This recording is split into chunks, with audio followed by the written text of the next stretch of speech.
নারীর কাছ থেকে কিছু নেয় কিংবা যদি কোন নারী কোন পুরুষের কাছ থেকে কিছু নেয় তো আল্লাহ বলছেন তারা পর্দার আড়াল থেকে নিবে, পর্দার আড়াল থেকে নিবে। কার বাণী? আল্লাহর বাণী। বলেন কার বাণী? আল্লাহর বাণী। আল্লাহ নিজে বলছেন কোরআনের মধ্যে যদি একটা নারী কোনো পুরুষের কাছ থেকে কিছু নেয় বা কোনো পুরুষ যদি নারীর কাছ থেকে কিছু নেয় তাহলে কিসের আড়াল থেকে নিতে হবে? পর্দার। এখন যে খোলাখুলি চলছে কি বলবেন এখন? ওকে বলেন। এখন যে পুরোপুরি চলছে এখন কি বলবেন? তার আমার বাড়িতে মাটি তোলে, মাটি তোলা আয়াত থেকে কি করবেন আপনি? আপনাকে আমি মূল্যায়ন করি সাহেব, কিন্তু আপনি আয়াতের অর্থ ভুল বুঝলেন। সম্মানিত উপস্থিত, বলছিলাম এইভাবে চলাচল নয়। আপনাদের পাশেই তো কিশোর ইমাম বুখারী মাদ্রাসা, তাই না? জি, পাশেই তো ইমাম বুখারী মাদ্রাসা। জাহান্নাম আদানি আলাইহিম তো লক্ষ কোটি মানুষ আলাইহিম বসে আছে ওখানে। তাহলে কি বলেন যে এটা জায়েজ না না জায়েজ? যদি বলে দেয় যে না জায়েজ আর বক্তব্য দেবেন ইনশাআল্লাহ। না সরি, যদি বলে দেয় যে জায়েজ তাহলে আর বক্তব্য দেবেন ইনশাআল্লাহ। সম্মানিত উপস্থিতি, বলছিলাম এইভাবে নারী পুরুষের মেলা চলে না। একটু আপনার আমার দিকে চেয়ে থাকেন জাহান্নামে যাওয়ার কারণ। জাহান্নামে যাওয়ার কারণ বলতে কি এতদূর চলে এসেছিলাম। এই যুবক, এই তোমাদেরকে বলছিলাম, তুমি জানো না ইউসুফ জুলেখার ঘটনা? এই যুবক, তোমরা জানো না ইউসুফ জুলেখার ঘটনা? জানো না? জি। ইউসুফ জুলেখার ঘটনা কে না জানে? কে না তার কথা জানে? ইউসুফ জুলেখার ঘটনা আমরা হাজার মানুষই জানি, কিন্তু প্রায় মানুষ জানি না ইউসুফ জুলেখার ঘটনা কতটুকু সত্য কতটুকু মিথ্যা। জি, আপনাকে একটু দেখাচ্ছি যার কথা নিয়ে এতদূর কথা এলো। আপনি যদি মহিলার পাল্লায় পড়েন যুবক, তো আপনাকে মহিলা একদম জাহান্নামে ভরে দিয়ে ছাড়বে, তার নাম নারী মানুষ। ঠিক ঠিক। আপনি কি মনে করেছেন এই কোরআন মাজিদ আমি আব্দুল করিম বিন আব্দুল ইসলাম জাতি হিসেবে যতক্ষণ থাকবো ইনশাআল্লাহ একটা বাক্য কোরআন এবং হাদিসের বাইরে পাবেন না। তবে আমি মানুষ, ভুল হবে সঙ্গে সঙ্গে ধরিয়ে দেবেন, সঙ্গে সঙ্গে পরিবর্তন হয়ে যাবে ইনশাআল্লাহ। জি, এই আসায় কিশোরগঞ্জ উত্তর দিনাজপুরে এই কথা মাথায় রাখেন। এই কোরআন মাজিদ আল্লাহ বলছেন, ও পৃথিবীর মানুষ তোমরা শুনে রাখো, শয়তানি চক্রান্ত যত শক্তিশালী, শয়তানি চক্রান্ত যত শক্তিশালী, তার চাইতে লক্ষ কোটি গুণ বেশি শক্তিশালী চক্রান্ত হচ্ছে নারীদের চক্রান্ত। বলেন আপনি নারীকে কোথায় রাখবেন এখন?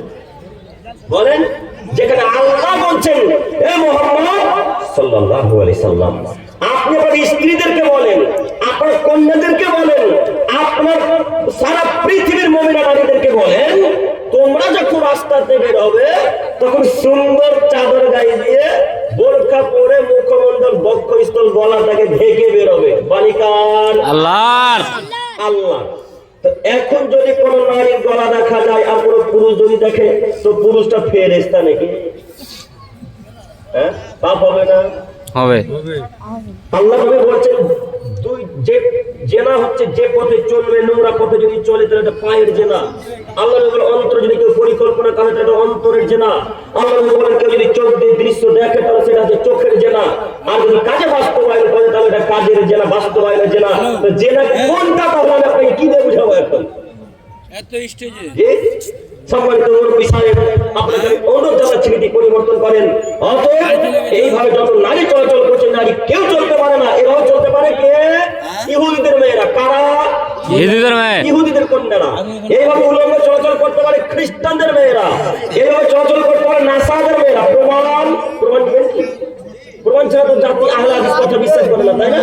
জি। আহলে হাদিস মানুষ প্রমাণ ছাড়া কথা বলে না। প্রমাণ এই যে কোরআন মাজিদ। আল্লাহ বলছেন ওয়াকান্না ফি বুয়ুতিকুন্না ওয়ালা তাবারুজনা তাবারুজাল জাহিলিয়াতিল্লাহ। হে পৃথিবীর নারীগণ, বাড়িতেই থাকো, জরুরি প্রয়োজন ছাড়া বাড়ি থেকে বের হবে না। আদেশ কার? আল্লাহর। আদেশ আল্লাহর। আল্লাহ বলছেন পৃথিবীর নারীগণ, বাড়িতেই থাকো, জরুরি প্রয়োজন ছাড়া বাড়ি থেকে বের হবে না। জাহিলিয়াতের নারীদের মতো, বলবন্ত যুগের মতো, অশিক্ষিত নারীদের মতো নিজেদেরকে প্রদর্শনী দিয়ে রাস্তাঘাটে উলঙ্গ চলাচল করো না। এটা আল্লাহর বাণী। বলেন এখন যত নারী চলাচল করছে এটা সবাই কি বোরকা পরে আছে? বলে এখন যত নারী রাস্তাতে বাজারে ঘোরাঘুরি করে নাকি সবাই চাদর গায়ে দিয়ে বক্ষস্থল মতো ঢেকে আছে? না। কারণ মাথায় তো কাপড়। আপনি কি হিসাব করেছেন?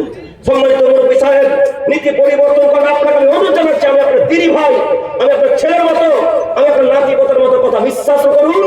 এই কোরআন মাজিদ আয়াতকে একটু পড়ার চেষ্টা করেন, কোরআন মাজিদ পড়ে জাতীয় স্তরে বলার চেষ্টা করিয়েন, নইলে কিয়ামত মাঠে টিকতে পারবেন না। মহান আল্লাহ তাআলা মহান বলেন, ওমান কাযাবা মুতাম্মিদান ফালাতাবাউ মাকারু মিনান নার। এই মানুষ, তোমরা যদি আমার ব্যাপারে কথা বলতে গিয়ে এতটুকু বাড়াবাড়ি করো, মুহাম্মদ সাল্লাল্লাহু আলাইহি ওয়াসাল্লাম বলছেন হাদিস সহিহ মুসলিম মিসকাত। তিনি বলছেন, পৃথিবীর মানুষ তোমরা কথা বলতে গিয়ে যদি এতটুকু বাড়াবাড়ি করো, এমন কথা বললে সেই কথা যদি আমি মুহাম্মদ সাল্লাল্লাহু আলাইহি ওয়াসাল্লাম না হয়, তাহলে তোমাদের থাকার জায়গা জাহান্নাম। জাহান্নাম। তো আমার কথা মিলান না হাদিসের সাথে, কোরআনের সাথে মিলান। আপনি কি হিসাব পেয়েছেন? আমি আপনার ছেলের মতো আপনাকে অনুরোধ করতে যাচ্ছি, আজকের পর থেকে আমাদের মা ও বোনের এইভাবে চলাচল করবেন ইনশাআল্লাহ। ইনশাআল্লাহ, ইনশাআল্লাহ, ইনশাআল্লাহ। যদি আজকের পর থেকে চলাচল করে, তো আল্লাহর সাথে সে না আপনার হিসাব বাকি থাকবে, আমাদের নয়। কেন? আম্মার ইবনে ইয়াসার রাদিয়াল্লাহু তাআলা আনহু বলেন, রাসূল সাল্লাল্লাহু আলাইহি ওয়াসাল্লাম বলেছেন, সালাসাতুন লা ইয়াদখুলুনাল জান্নাতা আবাদা। তিন শ্রেণীর মানুষ জান্নাতে যাবে না। তিন শ্রেণীর মানুষ জান্নাতে যাবে না। তার দ্বিতীয় শ্রেণীর মানুষ আর রাজুলাতুন মিনান নিসা, পুরুষের বেশধারী নারী, যারা পুরুষের জুতা স্যান্ডেল পরে, যারা পুরুষদের প্যান্ট শার্ট পরে চলাচল করে, যারা পুরুষদের গেঞ্জি জামা পরে, যারা পুরুষদের টি শার্ট পরে, যারা পুরুষদের জিন্সের প্যান্ট পরে যে নারী চলাচল করে, এরা জান্নাতে যাবে না। যাবে না। বাড়ি কার? আল্লাহর। মুহাম্মদ সাল্লাল্লাহু আলাইহি সাল্লামের। ও মুরব্বি সাহেব, আপনার কন্যা বুট পরে ঘুরে বেড়াইছে না, আমি ঠেকাবো বেটা? আমি আপনার মেয়েকে উত্তর দিনাজপুর ঠেকাতে আসবো না। আল্লাহ আমাকে আমার মেয়ে সম্পর্কে জিজ্ঞাসা করবেন, আল্লাহ আমাকে আমার স্ত্রী সম্পর্কে জিজ্ঞাসা করবেন, আল্লাহ আমার মা সম্পর্কে আমাকে জিজ্ঞাসা করবেন। উত্তর দিনাজপুরের মেয়ে সম্পর্কে আল্লাহ আমাকে জিজ্ঞাসা করবে না। তো এখন যত নারী এইভাবে চলাচল করছে, নাকি সলা আমার মেয়ে, আমি ঠেকাবো নাকি? কি হিসাব করলেন? শুনুন মুরব্বি সাহেব, আপনাকে আমি অনুরোধ জানাচ্ছি, মুহাম্মদ সাল্লাল্লাহু আলাইহি ওয়াসাল্লাম আবার একটা হাদিস শোনাই, তারপর আমি এগিয়ে যেতে চাচ্ছি। আম্মার ইবনে ইয়াসার রাদিয়াল্লাহু তাআলা বলেন, রাসূল সাল্লাল্লাহু আলাইহি ওয়াসাল্লাম বলেছেন, সালাসাতুন কাদ হারামাল্লাহু আলাইহিম আল জান্নাহ। আল্লাহ থেকে 1450 বছর পূর্বে তিন শ্রেণীর মানুষকে জান্নাতকে হারাম করেছেন। কে হারাম করেছেন জান্নাত? আল্লাহ। কথা বলেন। আল্লাহ। আল্লাহ আল্লাহ থেকে 1450 বছর পূর্বে তিন শ্রেণীর মানুষের উপর জান্নাতকে হারাম করে দিয়েছেন। তার এক শ্রেণীর মানুষ আল্লাহ